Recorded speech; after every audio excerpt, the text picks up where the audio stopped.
Friends, welcome back to my channel. मैं हूं आपकी फ्रेंड वर्षा। फ्रेंड्स, आज की इस वीडियो में हम कॉमर्स के प्रैक्टिस सेट लेकर आए हैं, जिसमें हम कॉमर्स के कुछ इंपॉर्टेंट क्वेश्चंस डिस्कस करेंगे। इससे आपकी जो कॉन्सेप्ट है वो भी आपके क्लियर होंगे। तो चलिए फ्रेंड्स, वीडियो को स्टार्ट करते हैं। लेकिन वीडियो को स्टार्ट करने से पहले प्लीज मेरे चैनल को सब्सक्राइब कर लीजिए, और अगर आपने चैनल को सब्सक्राइब कर लिया तो इस वीडियो को लाइक कीजिए और अपने फ्रेंड में शेयर कीजिए। तो चलिए फ्रेंड्स, वीडियो को स्टार्ट करते हैं।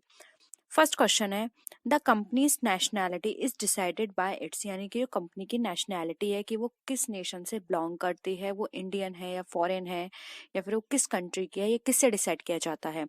उनके शेयर होल्डर्स से, रजिस्टर्ड ऑफिस से, या फिर उस जगह से जहां पर ये बुक जो अकाउंट्स हैं वो रखे गए हैं, या फिर none of the above. Friends देखिए, ये इंग्लिश में है, मैं आपको हिंदी में बता रही हूँ, तो इससे आपको प्रॉब्लम नहीं होगी, क्योंकि मोस्टली स्टूडेंट्स बोलते हैं कि इंग्लिश में डिस्कस करो, कुछ बोलते हैं हिंदी में। तो क्वेश्चंस इंग्लिश में है और मैं आपको जो बता रही हूँ वो मैं हिंदी में आपको एक्सप्लेन करने की कोशिश कर रही हूँ, तो आपको प्रॉब्लम यहाँ नहीं होनी चाहिए। अब यहाँ पर इसमें उन्होंने ये पूछा है कि नेशनलिटी कंपनी की जो होती है किससे डिसाइड होती है।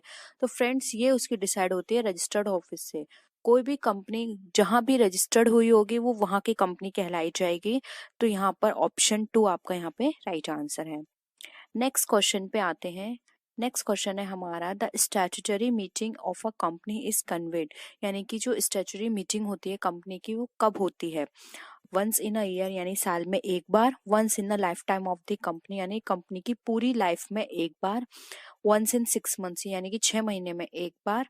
वंस इन 3 मंथ्स, यानी कि 3 महीने में एक बार। तो फ्रेंड्स, जो स्टैट्यूटरी मीटिंग होती है वो कंपनी की जो पूरी लाइफ होती है उसमें सिर्फ एक बार होती है, इसलिए यहाँ पे ऑप्शन 2 आपका राइट आंसर है। नेक्स्ट क्वेश्चन पे आते हैं। नेक्स्ट है, pooling of interest is a method of, यानी कि जो पूलिंग ऑफ इंटरेस्ट मेथड है वो किसका मेथड है? Valuation of inventory, calculation of purchase consideration, accounting of amalgamation, या फिर वैल्यूइंग गुडविल। तो friends, pooling of interest method की बात की जाए तो ये मेथड है अमलगमेशन की, अकाउंटिंग का। तो ऑप्शन 3 आपका यहाँ पे राइट आंसर है। नेक्स्ट क्वेश्चन पे आते हैं। फ्रेंड्स, इस क्वेश्चन के अंदर हम बात करेंगे, which account will be debited with the nominal values of shares when shares are issued to promoters for the service offered by them। यानी कि हम यहाँ पर बात कर रहे हैं कि ऐसा कौन सा अकाउंट है जो कि डेबिट होगा नॉमिनल वैल्यू से शेयर की, जहां पर हमारे जो शेयर जो होते हैं वो इश्यूड किए जाते हैं प्रमोटर्स को उनके द्वारा सर्विस देने पर। तो ये क्या कौन से एक्सपेंसेस कहलाए जाएंगे? प्रिलिमिनरी एक्सपेंसेस, असेट्स अकाउंट, या फिर गुडविल अकाउंट में डेबिट किए जाएंगे, या फिर शेयर कैपिटल से। तो फ्रेंड्स, यहाँ पर ये बात की जा रही है कि जब हम प्रमोटर्स को इश्यू करते हैं शेयर उनके द्वारा सर्विस देने पर, तो ये एक तरह से गुडविल का वो शेयर कैपिटल का पार्ट होता है यहाँ पर। तो फ्रेंड्स, यहाँ पर अगर हम इसके राइट आंसर की बात करें कि इसका जो राइट आंसर ये होगा, तो फ्रेंड्स इसका जो यहाँ पे डेबिट की जाएगी वो की जाएगी यहाँ पे गुडविल के अकाउंट से। तो फ्रेंड्स, यहाँ पे जो ऑप्शन 3 है वो आपका यहाँ पे राइट आंसर है। क्योंकि फ्रेंड्स, यहाँ पर हम ये काम क्यों कर रहे हैं, क्योंकि जो हमारे प्रमोटर्स हैं उनके लिए यहाँ पर ये इनको इश्यू किया जाता है कि यहाँ पर जो प्रमोटर्स हैं उनको इश्यू करके, क्योंकि यहाँ पर वो उनकी हेल्प करते हैं कंपनी की जो वैल्यू होती है उसको इंक्रीज करने में। तो यहाँ पर इससे उनकी इंक्रीज होती है वैल्यू कंपनी की, इसलिए यहाँ पे गुडविल के फॉर्म में यहाँ पे शो किया जाता है उनको डेबिट करके। तो ऑप्शन 3 आपका यहाँ पे राइट आंसर है। नेक्स्ट क्वेश्चन पे आते हैं। बहुत ही सिंपल क्वेश्चन है, the purpose of accounting standard 1 establish standard S2, यानी कि जो अकाउंटिंग स्टैंडर्ड 1 है वो किससे रिलेटेड है? The desirable accounting policies, the fundamental accounting assumptions, या फिर डिस्क्लोजर ऑफ अकाउंटिंग पॉलिसीज, या फिर प्रिपरेशन ऑफ फाइनल अकाउंट्स। तो फ्रेंड्स, अगर हम बात करें हमारे अकॉर्डिंग टू अकाउंटिंग स्टैंडर्ड 1 की, तो फ्रेंड्स ये पार्ट होता है हमारा डिस्क्लोजर ऑफ अकाउंटिंग पॉलिसीज का। यानी कि अकाउंटिंग स्टैंडर्ड 1 का पर्पस होता है जितने भी अकाउंटिंग पॉलिसीज से रिलेटेड डिस्क्लोजर्स हैं, या फिर जो इंपॉर्टेंट फैक्ट्स हैं, कोई भी इंफॉर्मेशन है उसको डिस्क्लोज किया जा सके सबके साथ। तो डिस्क्लोजर ऑफ अकाउंटिंग पॉलिसी यहाँ पर हमें अकाउंटिंग स्टैंडर्ड 1 जो है उसका ये पर्पस बताती है। नेक्स्ट क्वेश्चन पे आते हैं, which of the following is not an example of contingent liability, यानी कि यहाँ पर हमें बताना है कि कंटेंजेंट लाइबिलिटी का कौन सा इसमें एग्जाम्पल नहीं है। Liability under guarantee, interim dividend, liability in respect of discounted, या फिर नन ऑफ द अबव। तो फ्रेंड्स अगर हम यहाँ पे राइट आंसर की बात करें तो यहाँ पर जो फ्रेंड्स राइट आंसर होगा, कंटिजेंट लायबिलिटी की बात करें तो इंटरिम डिविडेंड हमारा कंटिजेंट लायबिलिटी का पार्ट नहीं है, तो ऑप्शन 2 यहाँ पे हमारा राइट आंसर होगा। नेक्स्ट क्वेश्चन पे आते हैं। Interest is always calculated on the, यानी कि जो इंटरेस्ट है हमेशा कैलकुलेट की जाती है किस पर, मार्केट वैल्यू पर, कॉस्ट ऑफ परचेज पर, नॉमिनल ऑफ फेस वैल्यू पर, या फिर higher of cost and fair value पर। तो फ्रेंड्स यहाँ पर जो इसका राइट आंसर होगा वो होगा option number 3, nominal of face value पर हमेशा इंटरेस्ट जो होती है वो कैलकुलेट की जाती है। नेक्स्ट क्वेश्चन पे आते हैं।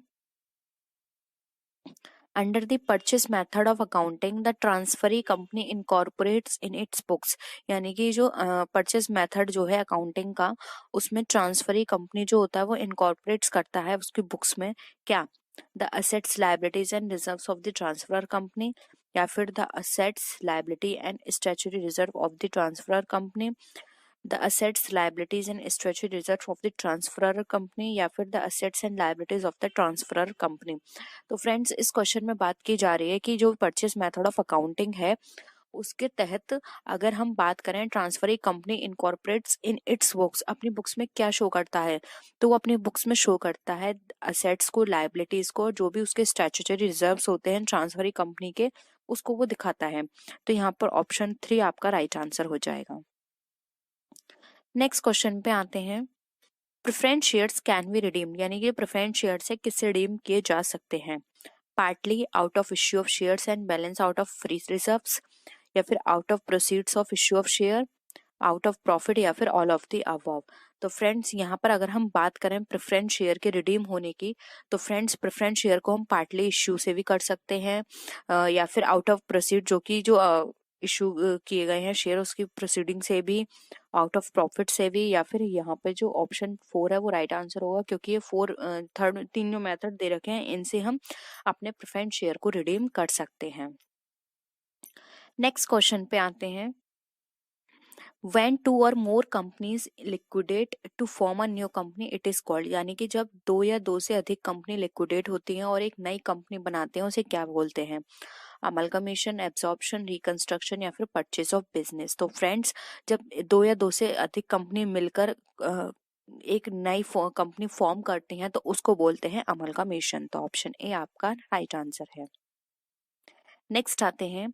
इस क्वेश्चन में है as per accounting standard 14 purchase consideration is what is payable to, यानी कि परचेस कंसिडरेशन जो रिलेटेड है अकाउंटिंग स्टैंडर्ड 14 से, उसमें व्हाट इज पेबल टू यानी इसका क्या मतलब होता है, यानी कि किसको पे किया जाता है, डिवेंचर होल्डर्स एंड क्रेडिटर्स को, शेयर होल्डर्स एंड क्रेडिटर्स को, share holders and debenture holders को, या फिर शेयर होल्डर्स को। तो फ्रेंड्स यहाँ पर बात की जा रही है जो भी हमारा अकाउंटिंग स्टैंडर्ड है 14 वो हमारा किससे रिलेटेड है। तो फ्रेंड्स अगर हम इसकी बात करें तो अकाउंटिंग स्टैंडर्ड 14 में परचेस कंसिडरेशन बताया गया है वो बताया गया है शेयर होल्डर्स के लिए। तो ऑप्शन 4 आपका राइट आंसर है। नेक्स्ट क्वेश्चन पे आते हैं। Interest on securities is paid, यानी कि जो इंटरेस्ट ऑन सिक्योरिटीज है वो पेड की जाती है किससे, to the original purchaser of the security, यानी सिक्योरिटी का जो ओरिजिनल परचेजर है उससे, to the holders of the security on the due date respect of his actual period of holding, यानी कि जो सिक्योरिटी का होल्डर है जो उसकी ड्यू डेट होगी उस पर जो एक्चुअल पीरियड में जो होल्डिंग होगी जिसकी उसके द्वारा, या फिर to the holders of the security on the due date is respect of is actual period of holding, यानी कि एक्चुअल पीरियड ऑफ होल्डिंग में जो उसका होल्डर होगा सिक्योरिटी का उस ड्यू डेट पे, या फिर नन ऑफ द अबव। तो फ्रेंड्स अगर हम बात करें इंटरेस्ट ऑन सिक्योरिटीज पेड, तो फ्रेंड्स ये पेड की जाती है होल्डर को, जो भी सिक्योरिटी का होल्डर होगा ड्यू डेट पर, irrespective of is actual period of holding. ठीक है, तो यहाँ पर जो राइट आंसर होगा वो होगा ऑप्शन नंबर 2। फ्रेंड्स यहाँ पे इररेस्पेक्टिव है, इररेस्पेक्टिव, ठीक है, रेस्पेक्टिव की जगह इररेस्पेक्टिव है, तो यहाँ पे ऑप्शन 2 आपका राइट आंसर हो जाएगा। नेक्स्ट क्वेश्चन पे आते हैं। अब फ्रेंड्स इस क्वेश्चन में यहाँ पर हमें बताया गया है कि and reduce word are to be shown in the balance sheet as per the requirements of, यानी कि जो एंड वर्ड यूज है वो हम किसके अकॉर्डिंग शो करते हैं बैलेंस शीट में, कंपनी लॉ के अकॉर्डिंग, इनकम टैक्स के अकॉर्डिंग, अकाउंटिंग स्टैंडर्ड के अकॉर्डिंग या फिर सेबी के अकॉर्डिंग। तो फ्रेंड्स अगर हम यहाँ पर बात करें एंड रिड्यूस वर्ल्ड की, ये शो किया जाता है बैलेंस शीट में, तो फ्रेंड्स ये शो किया जाता है कंपनी लॉ के अकॉर्डिंग। तो ऑप्शन ए आपका यहाँ पे क्या हो जाएगा, राइट आंसर हो जाएगा।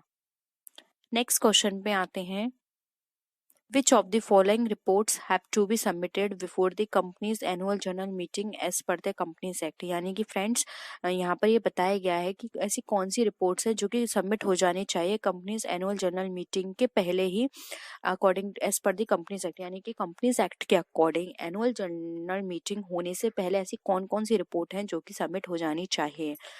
Directors report, auditors report, profit and loss account and balance sheet, या फिर ऑल ऑफ द अबव। तो फ्रेंड्स अगर हम यहाँ पर बात करें तो फ्रेंड्स एनुअल जनरल मीटिंग से पहले director report, annual general meeting और जो प्रॉफिट एंड लॉस अकाउंट और बैलेंस शीट है, ये सब कुछ हमारा पहले ही सबमिट हो जाना चाहिए, जिससे कि इसके बाद एनुअल जनरल मीटिंग में इनके ऊपर डिस्कशन किया जा सके। तो फ्रेंड्स ये तीनों ही चीजें यहाँ पे इंपॉर्टेंट है, इसलिए ऑप्शन 4 आपका यहाँ पे क्या हो जाएगा, राइट आंसर हो जाएगा। There are one or more liquidation and no formation, this is known as, यानी कि जब हम एक या दो कंपनियों का लिक्विडेशन करते हैं और उसके बाद कोई भी फॉर्मेशन नहीं होता है कंपनी का, तो वो क्या कहलाता है, एब्जॉर्प्शन, अमलगमेशन, मर्जर या फिर न्यू फॉर्मेशन।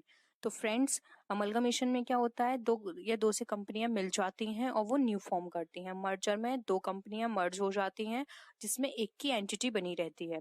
तो यहाँ पर क्या होता है, ये ना हमारा ऑप्शन ये सही है ना ये सही है, और न्यू फॉर्मेशन की तो यहाँ कोई बात ही नहीं है।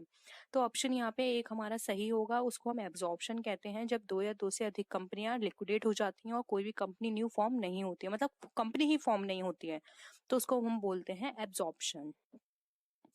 नेक्स्ट क्वेश्चन पे आते हैं, internal reconstruction is generally resorted to write off, यानी कि जो इंटरनल रिकंस्ट्रक्शन है हमारा, वो जनरली कहाँ से राइट ऑफ किया जाता है, रिटेन अर्निंग से, journal profit, consolidated revenue profit या फिर कैपिटल रिजर्व। तो यानी फ्रेंड्स जो इंटरनल रिकंस्ट्रक्शन होता है वो हमारा रिकंस्ट्रक्शन किसके थ्रू किया जाता है, तो फ्रेंड्स इंटरनल रिकंस्ट्रक्शन जो होता है हमारा वो किया जाता है हमारा यहाँ पे। फ्रेंड्स अगर हम यहाँ पे बात करें तो यहाँ पे ऑप्शंस यहाँ गिवन नहीं है, तो यहाँ पर एक ऑप्शन ये गलत होगा, ये क्वेश्चन गलत है। यहाँ पर आप ऑप्शन एक लिख लीजिएगा, all of none of these करके लिख लीजिएगा, ठीक है। यहाँ पे आएगा ऑप्शन इसका नन ऑफ दीज, क्योंकि ये ऑप्शंस ये सारे ही ऐसे हैं जो कि इसके लिए फिट नहीं है। तो यहाँ पे लिख लीजिएगा नन ऑफ दी। हो सकता है इस तरह के क्वेश्चंस आ जाएं, क्योंकि ये क्वेश्चन फ्रेंड्स प्रीवियस ईयर का है और ये एक इस तरह का क्वेश्चंस आ गए थे एग्जाम में।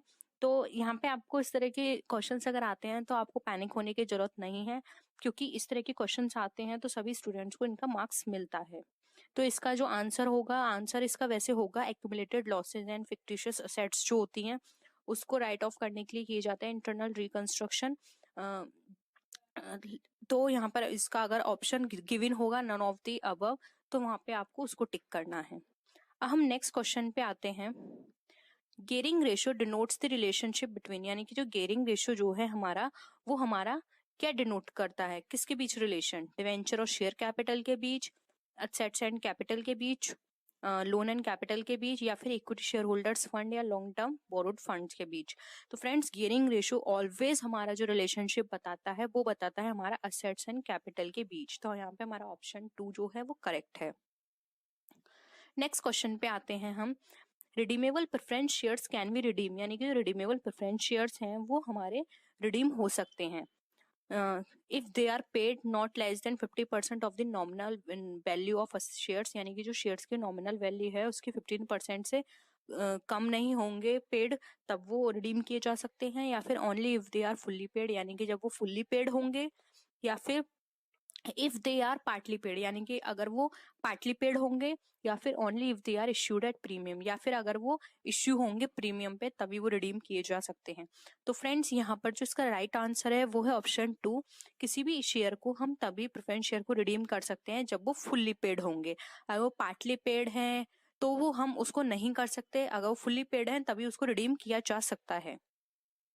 नेक्स्ट क्वेश्चन पे आते हैं, which of the following condition have to be made to receive call in advance, यानी कि ऐसी कौन सी कंडीशन है जिसमें हम कॉल इन एडवांस को रिसीव कर सकते हैं। It should be authorised by special resolution of the company, यानी कि कंपनी के स्पेशल रेजोल्यूशन के द्वारा ऑथराइज्ड होगा तब कर सकते हैं। या फिर it should be authorised bye an ordinary resolution of the company, यानी कंपनी के ऑर्डिनरी रेजोल्यूशन के द्वारा ऑथराइज्ड होना चाहिए, तभी हम कॉल इन एडवांस रिसीव कर सकते हैं। या फिर it should be approved by the company law board, या फिर कंपनी लॉ बोर्ड जो है वो अप्रूव करे तभी हम कर सकते हैं। या फिर it should be authorised by the articles, यानी कि जो आर्टिकल्स है हमारे कंपनी आर्टिकल्स वो हमें ऑथराइज्ड करें तभी हम इनको कॉल इन एडवांस को रिसीव कर सकते हैं। तो फ्रेंड्स, कॉल इन एडवांस के लिए कंडीशन होती है, ये हम तभी रिसीव कर सकते हैं जब हमारे आर्टिकल्स इसको ऑथराइज्ड करें। तो इसका जो राइट आंसर होगा वो होगा ऑप्शन 4। अब हम आते हैं अपने नेक्स्ट क्वेश्चन पे। नेक्स्ट क्वेश्चन है हमारा, विच of the following statement is incorrect, यानी कि अब हमें इसमें से इनकरेक्ट स्टेटमेंट बताना है। Call in arrear do not form part of paid up capital, यानी कि जो कॉल इन एरियर जो होता है वो हमारा पेड अप का पार्ट नहीं होता है। Preference share holder get dividend at flexible rate, यानी कि जो प्रेफरेंस शेयर होल्डर्स होते हैं वो फ्लेक्सिबल रेट पर डिविडेंड रिसीव करते हैं। या फिर share application account is a personal account, यानी कि शेयर एप्लीकेशन अकाउंट एक पर्सनल अकाउंट है। या फिर नन ऑफ द अबव। तो friends, call in arrear paid up का पार्ट होता है, ये सही है। Share application account personal account है, ये भी सही है। तो फ्रेंड्स, ये दोनों ऑप्शंस हमारे सही हैं। एक ऑप्शन है जो यहाँ पे इनकरेक्ट है, वो है हमारा सेकंड ऑप्शन। तो यहाँ पे हमारा जो राइट ऑप्शन है वो है हमारा 2, क्योंकि friends preference share holders flexible rate पे डिविडेंड नहीं देते हैं, क्योंकि प्रेफरेंस शेयर होल्डर्स को जो डिविडेंड दिया जाता है फिक्स रेट पे दिया जाता है। तो यहाँ पर ये फ्लेक्सिबल रेट नहीं होगा, तो ऑप्शन यहाँ पे क्या है हमारा, ये इनकरेक्ट है। नेक्स्ट क्वेश्चन पे आते हैं, which company shares can be freely transferable, यानी कि ऐसी कौन सी कंपनी है जो कि अपने शेयर को फ्रीली ट्रांसफरेबल कर सकती है, ट्रांसफर कर सकती है। Private company, public company, both A and B, यानी या नन ऑफ दी अबव। तो फ्रेंड्स, यहाँ पे बात की जा रही है फ्रीली ट्रांसफरेबल की। तो फ्रेंड्स, यहाँ पे इसका जो राइट आंसर है वो है option B, public company. Public company के अंदर जो शेयर्स होते हैं उसको फ्रीली ट्रांसफर किया जा सकता है। लेकिन अगर फ्रेंड्स यहाँ पर हम बात करें प्राइवेट कंपनी की, तो प्राइवेट कंपनी के अंदर शेयर को ट्रांसफर नहीं किया जा सकता है। तो यहाँ पर इसका ऑप्शन 2 करेक्ट है। नेक्स्ट क्वेश्चन पे आते हैं, shares can be issued at a discount only after year from the commencement of the business, यानी कि फ्रेंड्स, जो शेयर्स हैं हमारे उनको हम इश्यू कर सकते हैं डिस्काउंट पे कमेंसमेंट के कितने साल बाद, 1, 1.5, 2 या 2.5। तो ऐसे कितने साल हैं कमेंसमेंट से कंप्लीट होने पर हम अपने शेयर को इश्यू कर सकते हैं डिस्काउंट पे। तो फ्रेंड्स, यहाँ पे इसका राइट आंसर है 1, कमेंसमेंट होने के 1 साल के बाद हम अपने शेयर्स को डिस्काउंट पे इश्यू कर सकते हैं। नेक्स्ट क्वेश्चन पे आते हैं, which of the following items can not be shown as reserve, यानी कि ऐसा कौन सा आइटम है जिसको हम एज अ रिजर्व शो नहीं कर सकते। Capital reserve, capital redemption reserve, security premium, या फिर नन ऑफ द अबव। तो फ्रेंड्स, यहाँ पर बात कर रहे हैं ये कि हम ऐसा रिजर्व को शो नहीं कर सकते आइटम को एज अ रिजर्व। तो फ्रेंड्स, यहाँ पे इसका राइट आंसर होगा D, none of the above, क्योंकि फ्रेंड्स कैपिटल रिजर्व भी रिजर्व की तरह शो किया जाता है, कैपिटल रिडेम्पशन रिजर्व भी एक रिजर्व है, और सिक्योरिटीज प्रीमियम रिजर्व भी एक रिजर्व होता है। क्योंकि फ्रेंड्स, सिक्योरिटी प्रीमियम रिजर्व वो रिजर्व होता है जब कोई भी शेयर सिक्योरिटीज प्रीमियम वो कोई भी शेयर प्रीमियम पे इश्यू किया जाता है, तो जो भी प्रीमियम रिसीव होता है उसको सिक्योरिटी प्रीमियम रिजर्व के नाम से उसको शो किया जाता है। तो ये भी एक तरह का रिजर्व है। तो यहाँ पर ये तीनों ऑप्शन सही हैं। तो यहाँ पे हमारा जो ऑप्शन आएगा इस क्वेश्चन के अकॉर्डिंग वो होगा हमारा ऑप्शन नंबर 4। नेक्स्ट क्वेश्चन पे आते हैं हम, If premium subscription is not received, application money should be refunded within now many days.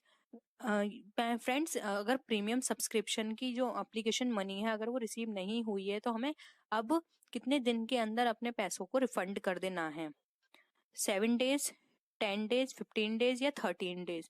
तो फ्रेंड्स, अब जो डेट फिक्स की गई है वो है यहाँ पे 10 डेज। आपको 10 डेज के अंदर वो सारे मनी जो भी आपके पास आई है, अगर मिनिमम सब्सक्रिप्शन आपने रिसीव नहीं किया है तो आपको 10 डेज के अंदर वो सारे मनी को रिफंड करना है शेयर होल्डर्स को।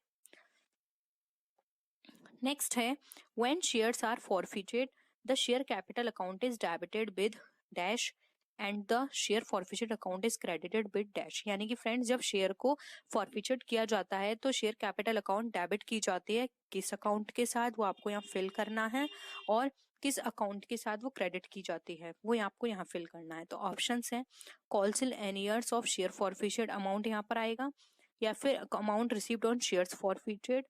सेकंड है called up capital of share forfeited, या फिर amount received on share forfeited.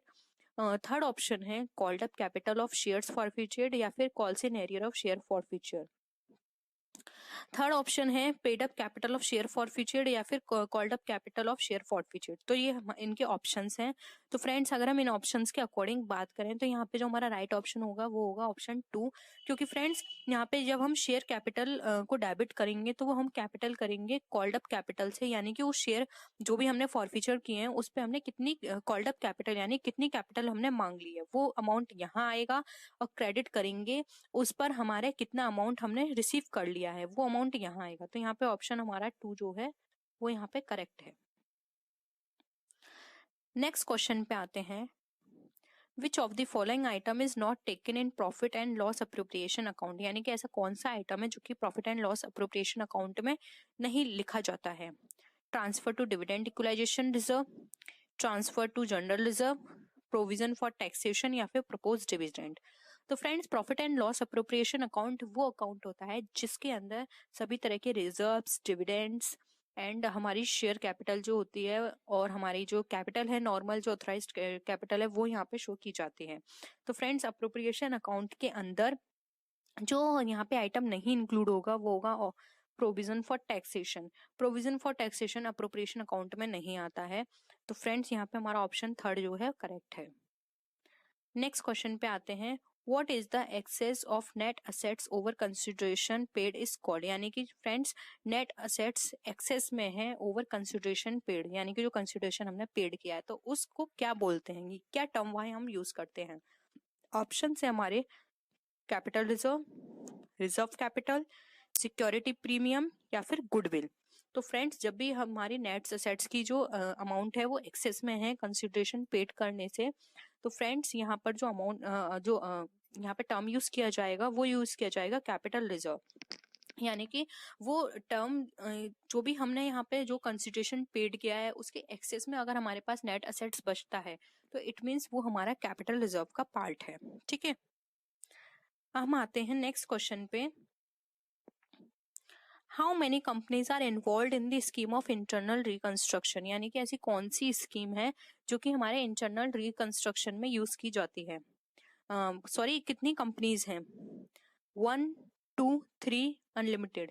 यानी कि फ्रेंड्स अगर कोई भी कंपनी इंटरनल रिकंस्ट्रक्शन करेगी तो उसको कितनी कंपनी के साथ मर्ज होना पड़ेगा, मतलब कितनी कंपनियों के साथ उसको ये प्रोसेस करनी होगी। तो फ्रेंड्स ये प्रोसेस 1 कंपनी के साथ हो सकती है, क्योंकि यहाँ पर हम बात करें इंटरनल रिकंस्ट्रक्शन की। इंटरनल रिकंस्ट्रक्शन में क्या है, उसको खुद की जो स्ट्रक्चर उसने कैपिटल स्ट्रक्चर फॉर्मेट किया है उसमें उसको चेंजेस करने पड़ेंगे। तो यहाँ पे उसको किसी अदर कंपनी की जरूरत नहीं है, वो अपने आप में ही अपने अकाउंट्स को, अपने असेट्स, लायबिलिटीज को मैनेज कर सकती है।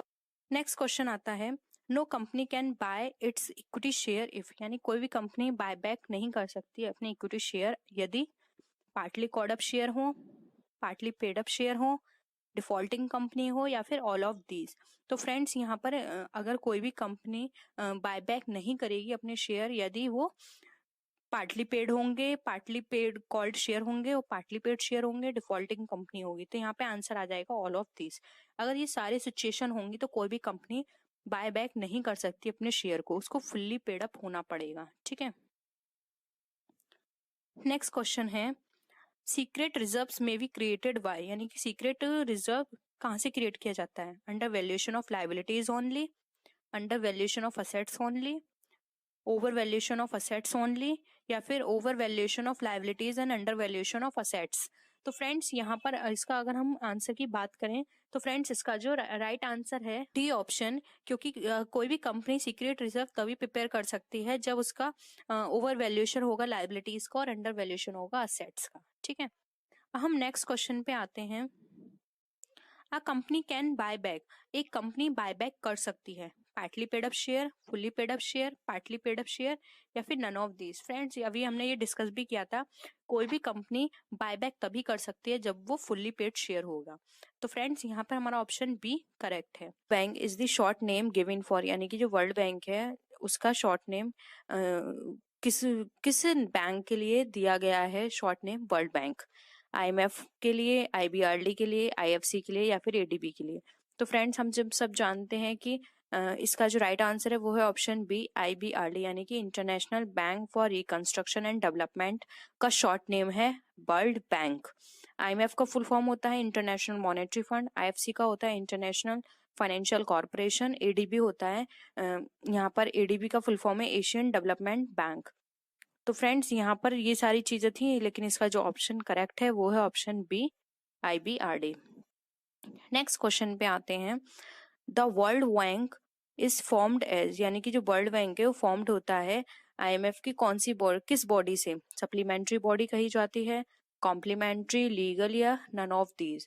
तो फ्रेंड्स IMF और वर्ल्ड बैंक जो दोनों फॉर्म हुए तो ये एक दूसरे की सप्लीमेंट्री बॉडी कही जाते हैं। तो इसका राइट आंसर है A, supplementary body. Next question पे आते हैं। The world bank began its operation in, world bank ने अपना ऑपरेशन कब स्टार्ट किया था? जून 1950, जून 1946, जुलाई 1944, या अगस्त 1950। तो फ्रेंड्स वर्ल्ड बैंक ने जो अपना ऑपरेशन स्टार्ट किया था वो किया था जून 1946 में। नेक्स्ट क्वेश्चन पे आते हैं। Objective of World bank does not include, यानी कि जो वर्ल्ड बैंक का जो ऑब्जेक्टिव है वो कहाँ इंक्लूड नहीं किया जाता है, क्या इसमें इंक्लूड नहीं करते हैं? Assistance in the reconstruction of member country, यानी कि मेंबर कंट्री के रिकंस्ट्रक्शन के लिए असिस्टेंट देना, या फिर supplement private investment by its own loans and finance, यानी कि सप्लीमेंट प्राइवेट इन्वेस्टमेंट को लोन और फाइनेंस के द्वारा देना, या फिर short term assistance to member country, यानी कि शॉर्ट टर्म असिस्टेंस देना मेंबर कंट्रीज को, या फिर encourage long term balanced growth of international trade, यानी कि जो लॉन्ग टर्म बैलेंस्ड ग्रोथ के लिए इंटरनेशनल को ट्रेड है उसको एनकरेज करना लॉन्ग टर्म बैलेंस्ड ग्रोथ करने के लिए। तो फ्रेंड्स यहाँ पर अगर हम वर्ल्ड बैंक की बात करें तो यहाँ पे ऑप्शन सी हमारा करेक्ट है। वर्ल्ड बैंक कभी भी short term assistance member countries को प्रोवाइड नहीं करती है, ये लॉन्ग टर्म लोन प्रोवाइड करती है। तो यहाँ पे ऑप्शन सी हमारा करेक्ट है। नेक्स्ट क्वेश्चन है। The IMF commenced operation in Washington on, यानी कि जो IMF है उसने अपना ऑपरेशन वॉशिंगटन में कब स्टार्ट किया था? 1 मार्च 1947, 1 मार्च 1948, 15 मार्च 1960, या फिर 15 मार्च 1980। तो फ्रेंड्स IMF ने जो अपना ऑपरेशन स्टार्ट किया था वो किया था 1 मार्च 1947 को। नेक्स्ट क्वेश्चन पे आते हैं। A country living the membership of IMF can continue its membership with World Bank if members of bank give their votes in its favor। ठीक है, तो हमें बताना है कि ऐसे कितने परसेंट वोटिंग जरूरी है उनके फेवर में देने के लिए कि अगर वो IMF से अपनी मेंबरशिप हटा रहे हैं लेकिन वो वर्ल्ड बैंक में अपनी कंटिन्यू रखना चाहते हैं। तो 65%, 75%, 67% या 79%। तो फ्रेंड्स उन लोगों को 75% वोटिंग चाहिए, तभी वो अपने ऑपरेशंस वर्ल्ड बैंक के साथ कंटिन्यू कर सकते हैं, अगर वो IMF की अपनी मेंबरशिप छोड़ते हैं तब। नेक्स्ट क्वेश्चन पे आते हैं। Any member can be debarred from membership of World Bank if, यानी कि कोई भी मेंबर अपनी मेंबरशिप से हट सकता है खुद से अगर वो वर्ल्ड बैंक की, यदि उसको ऐसी कौन सी कंडीशंस हैं जिसके बाद अगर वो उन कंडीशंस उस पर अप्लाई होती हैं तो वो वहां से वर्ल्ड बैंक की मेंबरशिप से हट सकता है। It gives written notice to the bank, उसको बैंक को रिटन नोटिस देना होगा, या फिर it work against the guidelines of the bank, यानी कि अगर वो बैंक की गाइडलाइंस के अगेंस्ट काम करे, या फिर if quits membership of IMF, यानी कि अगर IMF की जो मेंबरशिप है उसको क्विट करे, या फिर ऑल ऑफ द अबव। तो फ्रेंड्स यहाँ पे हमें बताना है। तो फ्रेंड्स अगर हम देखें तो यहाँ पर रिटन नोटिस देगा तब भी वो माना जाएगा, अगेंस्ट काम करेगा तब भी माना जाएगा, लेकिन यहाँ पे ये ऑप्शन जो है थर्ड, ये यहाँ पे इन्होंने अधूरा दे रखा है, यहाँ पे दे रखा है कि it quits membership of IMF। ठीक है, तो यहाँ पे अगर ये भी लिखा होता कि उसको 75% वोटिंग राइट नहीं मिल रही है तब, लेकिन हम यहाँ पर अगर देखें तो हमारा ऑप्शन यहाँ पे हम फॉलो जो करेंगे वो ऑप्शन डी करेंगे, क्योंकि यहाँ पे ये दोनों ऑप्शन हमारे करेक्ट हैं, तो हम थर्ड को भी करेक्ट ही मानेंगे, इसलिए हमारा ऑप्शन यहाँ पे डी जो है वो करेक्ट है। A systematic and objective way of evaluating both work related behavior and potential of employees is, यानी कि फ्रेंड्स एक सिस्टमेटिक और ऑब्जेक्टिव वे बताना है हमें evaluation का, जिसमें हम वर्क रिलेटेड बिहेवियर और जो एम्प्लॉयज का पोटेंशियल है उसको हम इवेल्युएट कर पाए। ऑप्शन से हमारे उसको हम इवेल्युएशन बोलेंगे, पोटेंशियल अप्रेजल बोलेंगे, परफॉर्मेंस अप्रेजल बोलेंगे, या फिर नन ऑफ दीज। तो फ्रेंड्स अगर हम यहाँ पे बात करें इवेल्युएशन की, तो फ्रेंड्स यहाँ पे इवेल्युएशन ये कोई पर्टिकुलर या फिर एक स्पेसिफिक वर्ड नहीं है, फिक्स वर्ड नहीं है जो कि इसमें फिट बैठे, तो यहाँ पे इवेल्युएशन गलत रहेगा। अगर हम यहाँ पे बात करें पोटेंशियल अप्रेजल की, तो सिर्फ यहाँ पे हम पोटेंशियल को जज कर पाएंगे, वहां पे हम उसके बिहेवियर क्या है वर्क को लेके उसको जज नहीं कर पाएंगे, तो ये ऑप्शन भी गलत है। हमारा जो इसमें जो राइट आंसर है वो है option C, performance appraisal. Friends performance appraisal वो कॉन्सेप्ट होता है, वो एक इवेल्यूशन सिस्टम है जिसके अंदर एम्प्लॉय की ओवरऑल पूरी परफॉर्मेंस को इवेल्यूएट किया जाता है कि वो किस तरह का बिहेवियर है, किस तरह का काम कर रहा है, उसके स्टैंडर्ड से उसकी जो एक्चुअल परफॉर्मेंस है उसको कंपेयर किया जाता है। उसके बाद ये पूरी परफॉर्मेंस उसकी निकाली जाती है कि वो किस तरह से आगे वर्क कर रहा है, उसी हिसाब से उसका आगे प्लेसमेंट किया जाता है, वो सॉरी प्रमोशन किया जाता है या फिर उसको डिमोशन किया जाता है।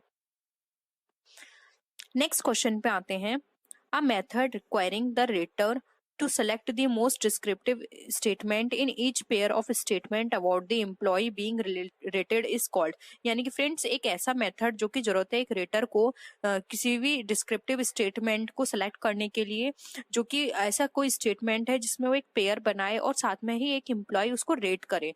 तो ये सारी चीजें हम किस मेथड के अंदर देखते हैं, ग्राफिक रेटिंग स्केल के अंदर, फोर्स चॉइस मेथड के अंदर, इजी वैल्यूएशन मेथड के अंदर, या फिर none of the above.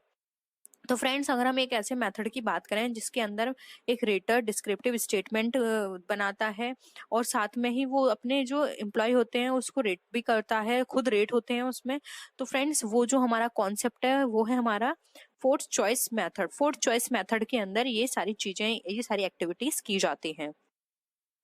Next question पे आते हैं, listing employees from best to worst is called, यानी कि फ्रेंड्स एक एम्प्लॉय को लिस्ट करना बेस्ट से वर्स्ट की तरफ, वो हमारा क्या कहलाता है, कंपैरिजन, रैंकिंग, रेटिंग, या फिर none of these.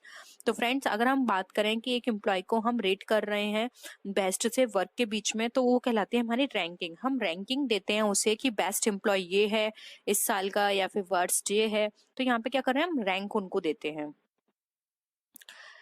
Next question है, the basis for performance standard is, यानी कि जो परफॉर्मेंस स्टैंडर्ड का जो बेसिस है वो क्या है, मैनेजर है, एम्प्लॉयज है, कंपेंसेशन प्लान्स हैं, या फिर नन ऑफ दीज है। तो फ्रेंड्स अगर हम परफॉर्मेंस स्टैंडर्ड के बेसिस की बात करें तो वो यहाँ पे जो इसका राइट आंसर आएगा वो आएगा एम्प्लॉयज, क्योंकि एम्प्लॉयज को ही परफॉर्मेंस स्टैंडर्ड प्रिपेयर की जाएगी कि इसकी इतनी परफॉर्मेंस है और उसको इतना टारगेट अचीव करना है, ये इसकी ड्यूटी है, ये इसकी जॉब है जिसको इसको कंप्लीट करना है। तो यहाँ पे एम्प्लॉय जो होगा वो बेसिस होगा इसका। नेक्स्ट क्वेश्चन पे आते हैं, which one of the following is a future oriented appraisal technique, यानी कि इसमें हमें बतानी है कि जो फ्यूचर ओरिएंटेड अप्रेजल टेक्निक है वो कौन सी है। MBO है जिसको हम मैनेजमेंट बाय ऑब्जेक्टिव्स बोलते हैं, रेटिंग है, फील्ड रिव्यू मेथड है, या फिर नन ऑफ दीज है। तो फ्रेंड्स अगर हम यहाँ पर बात करें फ्यूचर ओरिएंटेड अप्रेजल सिस्टम की, तो उसके अकॉर्डिंग जो यहाँ पे हमारी टेक्निक आती है वो है हमारी MBO, जो कि होती है मैनेजमेंट बाय ऑब्जेक्टिव, जिसमें ऑब्जेक्टिव्स के द्वारा चीजों को मैनेज किया जाता है। नेक्स्ट आता है, a disadvantage of rating scale is, यानी कि हम जो रेटिंग स्केल निकालते हैं उसमें क्या डिसएडवांटेज है, कॉस्ट का, टाइम इन्वॉल्व्ड का, रेटिंग में भी सब्जेक्टिव का, या फिर नन ऑफ दीज का। तो फ्रेंड्स रेटिंग स्केल में जो सबसे बड़ी जो हमारे पास डिसएडवांटेज आती है वो ये है कि रेटिंग में भी सब्जेक्टिव, यानी कि रेटिंग जो होती है ये सब्जेक्टिव भी हो सकती है, तो ये सबसे बड़ी प्रॉब्लम आती है। टाइम इन्वॉल्व, रेटिंग स्केल में टाइम बहुत कम लगता है, कॉस्ट भी कम लगती है, तो ये हमारी डिसएडवांटेज ना होकर ये हमारी एडवांटेज होती है, तो इसका ऑप्शन सी करेक्ट है। नेक्स्ट क्वेश्चन पे आते हैं, which of the following technique is the least stable to personal bias, यानी कि इसमें से कौन सी टेक्निक है जो कि पर्सनल बाइस पे सबसे लीस्ट और स्टेबल है। Force choice, behaviourally anchored rating scale, critical incident या फिर चेकलिस्ट एंड वेटेड चेकलिस्ट। तो फ्रेंड्स यहाँ पर अगर हम बात करें कि जो हमारी लिस्ट जो हमारी सस्पेक्टेबल है, फ्रेंड्स यहाँ पे स्टेबल की जगह यहाँ पे आप सस्पेक्टेबल कर लीजिएगा। ये सस्पेक्टेबल वर्ड है कि लीस्ट सस्पेक्टेबल है जो हमारी पर्सनल बाइस को। तो इसका जो राइट आंसर है वो है ऑप्शन बी, ये बिहेवियरली एंकर्ड होती है रेटिंग स्केल पर, यानी कि रेटिंग स्केल हम जैसा प्रिपेयर करेंगे उसके अकॉर्डिंग हम यहाँ पर पर्सनल बाइस भी हो जाते हैं कि हमें इतने से इतने मार्क्स देने हैं या फिर हमें जो एवरेज है उनको ज्यादा कम मार्क्स नहीं देने हैं। तो इस तरह से क्या होता है, यहाँ पे पर्सनल बाइसनेस आ जाती है। नेक्स्ट क्वेश्चन आता है, performance appraisal serve as building block of, यानी कि जो परफॉर्मेंस अप्रेजल होती है वो ऐसे सर्व करती है एक बिल्डिंग ब्लॉक की तरह। किसके? रिक्रूटिंग में, करियर प्लानिंग में, मैन पावर प्लानिंग में या फिर जॉब एनालिसिस में। तो फ्रेंड्स अगर हम बात करें यहाँ पे कि परफॉर्मेंस अप्रेजल हमारे लिए एक बिल्डिंग ब्लॉक का काम करती है, तो वो होता है हमारा करियर प्लानिंग में। करियर प्लानिंग हमारा उसी पे, करियर प्लानिंग के बेसिस पर हम परफॉर्मेंस अप्रेज करते हैं कि करियर उसका आगे हमें किस तरह से प्लान करना है, क्या होगी उसकी जॉब, किस तरह से होगा, उसी के अकॉर्डिंग परफॉर्मेंस अप्रेज की जाती है। नेक्स्ट क्वेश्चन पे आते हैं, the appraisal process is design by, जो अप्रेजल प्रोसेस होती है वो किसके द्वारा डिजाइन की जाती है? पर्सनल डिपार्टमेंट के द्वारा, वर्कशॉप के द्वारा, फैक्ट्री के द्वारा या मैनेजमेंट के द्वारा। तो फ्रेंड्स पर्सनल जो अप्रेजल प्रोसेस जो होती है वो हमारी डिजाइन की जाती है पर्सनल डिपार्टमेंट के द्वारा। नेक्स्ट क्वेश्चन है, role of job analysis covers, यानी कि जॉब एनालिसिस का जो रोल होता है वो क्या कवर करता है? हेल्थ को, डिसिप्लिन को, सेफ्टी को या फिर ऑल ऑफ दीज को। तो फ्रेंड्स ये हमारा जो जॉब एनालिसिस का जो रोल होता है ये इन सभी चीजों को कवर करता है कि हेल्थ क्या है, डिसिप्लिन किस तरह से होना है, सेफ्टी क्या क्या प्रोवाइड करनी है हमें अपने एम्प्लॉयज को, ये सारी चीजें इसके अंदर कवर की जाती हैं। नेक्स्ट आता है एम्प्लॉयज जॉब परफॉर्मेंस कंसेप्ट, यानी कि जो एम्प्लॉय की जो जॉब परफॉर्मेंस है उसमें क्या क्या चीजें इंक्लूड की जाती हैं। फॉर्मल ऑर्गेनाइजेशन होती है ये, ऑर्गेनाइजेशन का है, स्ट्रक्चर, पॉलिसी एंड एफिशिएंसी देखते हैं, motivation, informal organisation, size goals इसके अंदर इंक्लूड किया जाता है, फिजिकल कंडीशंस वर्क देखी जाती है या फिर ऑल ऑफ दी अबव है इसका राइट आंसर। तो फ्रेंड्स बताना है हमें इसमें इसका राइट आंसर क्या है। अगर हम यहाँ पे एम्प्लॉय जॉब परफॉर्मेंस की बात करें तो फ्रेंड्स इसका राइट आंसर है डी, क्योंकि फ्रेंड्स एम्प्लॉय जॉब परफॉर्मेंस में फॉर्मल ऑर्गेनाइजेशन का भी पार्ट हो जाता है, इसमें मोटिवेशन और उसके खुद के गोल्स भी देखे जाते हैं, फिजिकल वर्किंग कंडीशन देखी जाती है उनकी, फॉर्मल ऑर्गेनाइजेशन के पॉइंट ऑफ व्यू से स्ट्रक्चरल पॉलिसीज एंड एफिशिएंसी देखी जाती है कि उसकी क्या एफिशिएंसी है, किस तरह से उसको जॉब देनी है। तो जॉब परफॉर्मेंस में ये सारी चीजों को इवेल्युएट किया जाता है। नेक्स्ट है, jobs are the link between the people and, यानी कि जॉब जो है वो लिंक की तरह काम करती है एक प्यूपिल और किसके बीच में? ऑर्गेनाइजेशन के बीच में, सुपरवाइजर के बीच में, मैनेजर के बीच में या फिर नन ऑफ दीज। तो फ्रेंड्स जॉब एक लिंक का काम करती है लोग और एक ऑर्गेनाइजेशन के बीच में, क्योंकि एक पर्सन जब किसी भी ऑर्गेनाइजेशन से जुड़ता है तो वो किसके थ्रू जुड़ता है? वो जुड़ता है जॉब के थ्रू। तो एक जॉब एक ऐसा काम है जो एक पर्सन को एक ऑर्गेनाइजेशन से जोड़ती है, जिसके बाद उनके वहां पे रिलेशंस चेंज हो जाते हैं, वो पर्सन वहां पे एम्प्लॉय कंसिडर किया जाता है और वो ऑर्गेनाइजेशन उसकी कंपनी और वहां का जो हेड होता है वो उसका एम्प्लॉयर कंसिडर किया जाता है। क्वेश्चन है, कंपनी कैन नॉट इशू, एक कंपनी जो है वो क्या इशू नहीं कर सकती? Redeemable equity shares, redeemable preference shares, redeemable debentures या फिर नन ऑफ दीज। तो फ्रेंड्स का राइट आंसर है यहाँ पे ऑप्शन ए जो कि है रिडीमेबल इक्विटी शेयर्स। एक कंपनी रिडीमेबल इक्विटी शेयर्स को कभी भी इशू नहीं कर सकती है। नेक्स्ट है the fair value of share is the average of, अब जो शेयर की जो फेयर वैल्यू है वो किसका एवरेज होती है? पार वैल्यू और मार्केट वैल्यू का, इंट्रिंसिक और पार वैल्यू का, इंट्रिंसिक वैल्यू और यील्ड वैल्यू या फिर पार वैल्यू और यील्ड वैल्यू की। तो यहाँ पर अगर हम बात करें फेयर वैल्यू की कि उसका किसका एवरेज होती है, तो ये होती है इंट्रिंसिक वैल्यू और यील्ड वैल्यू का एवरेज, जो कि हमें बताता है किसी भी शेयर की फेयर वैल्यू को। तो यहाँ पे ऑप्शन सी जो है वो हमारा राइट आंसर हो जाएगा, intrinsic value and yield value. Next आते हैं अब यहाँ पे हमसे पूछा गया है purpose. The basic purpose of funds flow statement is to indicate the following. अब जो फंड फ्लो स्टेटमेंट जो बनाया जाता है उसका बेसिक पर्पस क्या होता है? फाइनेंशियल पोजीशन फाइंड आउट करना, इंक्रीज और डिक्रीज इन असेट्स देखना, इंक्रीज और डिक्रीज इन लायबिलिटीज देखना, या फिर इंक्रीज और डिक्रीज इन वर्किंग कैपिटल। तो देखिए फ्रेंड्स, यहाँ पे फाइनेंशियल पोजीशन ये हमें बताता है फाइनल अकाउंट, तो यहाँ पर ये ऑप्शन कट जाता है। इंक्रीज एंड डिक्रीजमेंट ये भी यहाँ पे करेक्ट नहीं होगा, और ना ही असेट्स को देखना, लायबिलिटीज को देखना।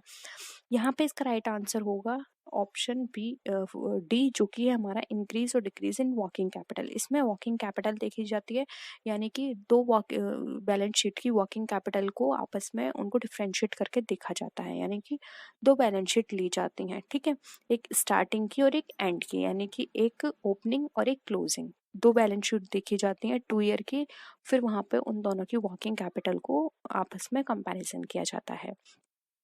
तो यहाँ पे ऑप्शन डी जो है वो हमारा राइट आंसर हो जाएगा। नेक्स्ट आते हैं,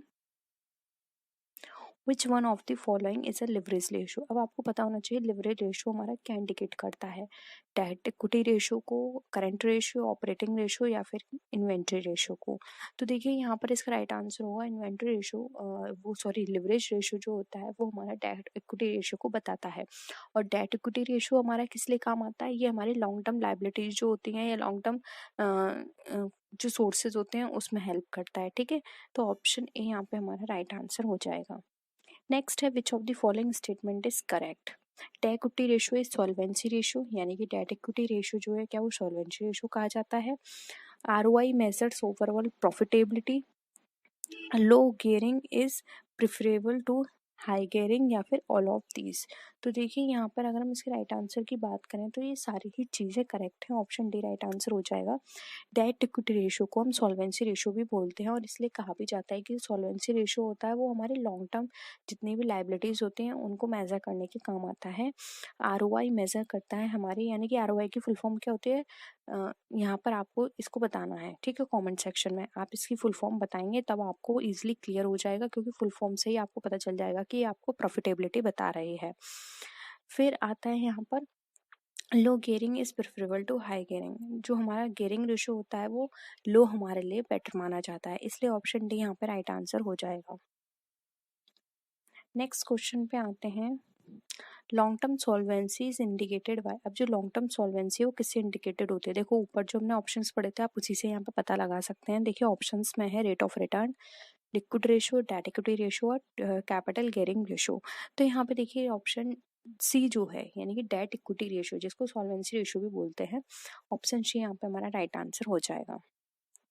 नेक्स्ट है, ROI ratio is calculated to measure the following. अब आरओआई रेशियो जो होता है हमारा क्या कैलकुलेट करने में या मेजर करने में हेल्प करता है? Long term solvency of business, earning power of net assets of business, या फिर short term liquidity position of business, या फिर फोर्थ ऑप्शन है हमारा the relationship between goods sold and inventory level. तो देखिए यहाँ पर अगर हम बात करें तो देखिए इसका राइट आंसर हो जाएगा यहाँ पे option number B, earning power of net assets of the business, यानी बिजनेस की जो नेट असेट्स होती है उसकी अर्निंग पावर को चेक करने के काम आता है हमारा आरओआई रेशियो। इसलिए यहाँ पर देखिए ऑप्शन बी जो है वो हमारा राइट आंसर हो जाएगा। नेक्स्ट क्वेश्चन पे आते हैं,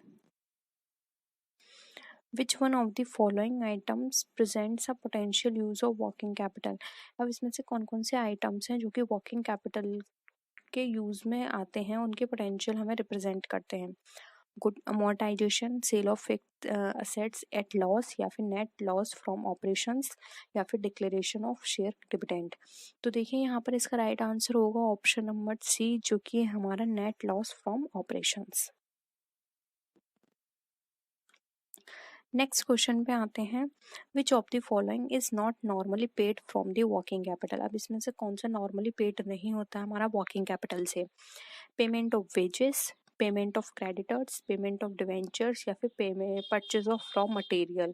तो यहाँ पर वर्किंग कैपिटल से बात की जा रही है, तो देखिए यहाँ पे इसका राइट आंसर होगा यहाँ पे ऑप्शन नंबर सी, जो कि हमारा रिडेम्पशन ऑफ डिवेंचर। ये हमारा वर्किंग कैपिटल से पेड नहीं किया जाता है, ऑप्शन सी यहाँ पे हमारा राइट आंसर हो जाएगा। नेक्स्ट क्वेश्चन पे आते हैं, which of the following will result in flow of funds, इसमें से कौन सा फ्लो ऑफ फंड में हेल्प करता है? Appreciation in value of buildings, depreciation of assets, purchase of furniture या फिर रिटर्न ऑफ गुडविल। तो देखिए यहाँ पे इसका राइट आंसर होगा यहाँ पे option number C, purchase of furniture. ये हमारा फ्लो ऑफ फंड्स होता है, क्योंकि देखिए हम अगर हम फर्नीचर को परचेस करेंगे तो हम इसका पेमेंट करेंगे, और पेमेंट करेंगे तो जो फंड है उसका फ्लो होगा, यानी कि फंड जाएगा हमारे पास से। इसलिए यहाँ पे ऑप्शन सी जो है वो राइट आंसर हो जाएगा। नेक्स्ट है which of the following is not a source of funds. Options देखिए, purchase of machinery, profit earn during the year, issue of share या फिर long term raised loan raised. अब देखिए यहाँ पर फंड्स की बात करें कि कौन सा फंड यहाँ पे नहीं है, फंड सोर्सेज नहीं है यहाँ पे। तो देखिए यहाँ पे ऑप्शन जो है ए यहाँ पे राइट आंसर हो जाएगा। परचेज ऑफ मशीनरी हमारा सोर्स ऑफ फंड नहीं है, जबकि प्रॉफिट अर्न भी हमारा सोर्स बता रहा है। इश्यू ऑफ शेयर कैपिटल से भी अगेन हमारे पास फंड आएगा, और लॉन्ग टर्म लोन रेज करने से भी फंड आएगा, इसलिए ऑप्शन ए यहाँ पे हमारा राइट आंसर हो जाएगा। नेक्स्ट है cash from operation is equal to. अब कैश जो हमें ऑपरेशन से मिलता है वो किसके बराबर होता है? Net profit plus increase in current assets, या फिर net profit plus decrease in current liabilities. Third option है net profit plus non cash expenses plus decrease in current assets. D option है हमारा नेट प्रॉफिट आफ्टर टैक्स। हमें operation से cash मिल रहा है तो हमें बताना होगा वो किसके बराबर होगा, इक्वल टू। तो यहाँ पे देखिए ऑप्शन सी राइट आंसर होगा, नेट प्रॉफिट प्लस जब इसमें हम नॉन कैश एक्सपेंसेस इंक्लूड करेंगे और साथ ही साथ डिक्रीज इन करंट असेट्स करेंगे, तब ये हमारा इक्वल होगा कैश फ्रॉम ऑपरेशन से। इसलिए यहाँ पे ऑप्शन सी हमारा राइट आंसर हो जाएगा। नेक्स्ट है the system of recording transactions based on dual aspect concept is called. यानी कि अब यहाँ पे बात की कर रहे हैं हम डुअल एस्पेक्ट कॉन्सेप्ट के अकॉर्डिंग जो हमारी रिकॉर्डिंग ट्रांजेक्शन्स होते हैं उनको क्या कहा जाता है? Double accounting system, double entry system, single entry system या फिर नन ऑफ दीज। तो यहाँ पे फ्रेंड्स इसका राइट आंसर देखिए, राइट आंसर होगा ऑप्शन नंबर बी, जो कि हमारा double entry system. Option B right है। नेक्स्ट क्वेश्चन है depreciation of fixed assets is an example of revenue expenditure, capital expenditure, deferred revenue expenditure या फिर all of these। तो इसका राइट आंसर हो जाएगा ऑप्शन ए, ये हमारा कहलाता है रेवेन्यू एक्सपेंडिचर। ठीक है, नेक्स्ट आते हैं financial statement involves the balance sheet, the income statement, the statement of appropriation of profit या फिर ऑल ऑफ दीज। तो यहाँ पे इसका राइट आंसर होगा ऑप्शन नंबर डी, जो कि हमारा बैलेंस शीट भी शो करता है, इनकम स्टेटमेंट भी और अप्रोप्रिएशन ऑफ प्रॉफिट भी। तो ऑप्शन डी राइट आंसर हो जाएगा। नेक्स्ट है which of the following is classification of assets. अब असेट्स का क्लासिफिकेशन कौन सा है? Current assets, fixed assets, fictitious assets and contingent assets या फिर all of these. Again all of these यहाँ पर राइट आंसर होगा, क्योंकि ये तीनों ही क्लासिफिकेशन है हमारे असेट्स के। नेक्स्ट है फिक्टिशियस असेट्स नोन एज। अब जो फिक्टिशियस असेट्स हैं वो क्या वो क्या कहलाते हैं? करंट असेट्स को बोलते हैं, डेफर्ड एक्सपेंडिचर, क्लोडिंग एक्सपेंडिचर या फिर फ्लोटिंग एक्सपेंडिचर को। तो देखिए यहाँ पर इसका अगर हम बात करें फिक्टिशियस असेट्स की, तो राइट आंसर होगा डेफर्ड एक्सपेंडिचर, जिसको हम फिक्टिशियस असेट्स भी कहते हैं। ऑप्शन बी राइट है। नेक्स्ट है फिक्टिशियस असेट्स कंसिस्ट। अब फिक्टिशियस असेट्स में क्या क्या चीज़ों को इंक्लूड किया जाता है? Preliminary expenses, training and development expenditure, debit balance of P&L account या फिर ऑल ऑफ दीज। तो राइट आंसर है यहाँ पे फ्रेंड्स ऑप्शन नंबर डी, जो कि है ऑल ऑफ दीज। ये सारी चीज़ें हमारे फिक्टिशियस असेट्स का पार्ट होती हैं। तो ये थे हमारे क्वेश्चंस। होप यहाँ पे आपको सारे क्वेश्चंस क्लियर हुए होंगे। किसी भी तरह का डाउट हो तो ज़रूर बताइएगा। और वीडियो कैसी लगी, वीडियो को लाइक कीजिए, फ्रेंड्स के शेयर कीजिए। किसी भी तरह की कोई भी क्वेरी हो तो ज़रूर बताइएगा। तो नेक्स्ट वीडियो में फिर मिलते हैं और भी अच्छी वीडियोज़ के साथ। तब तक के लिए टेक केयर, बाय बाय।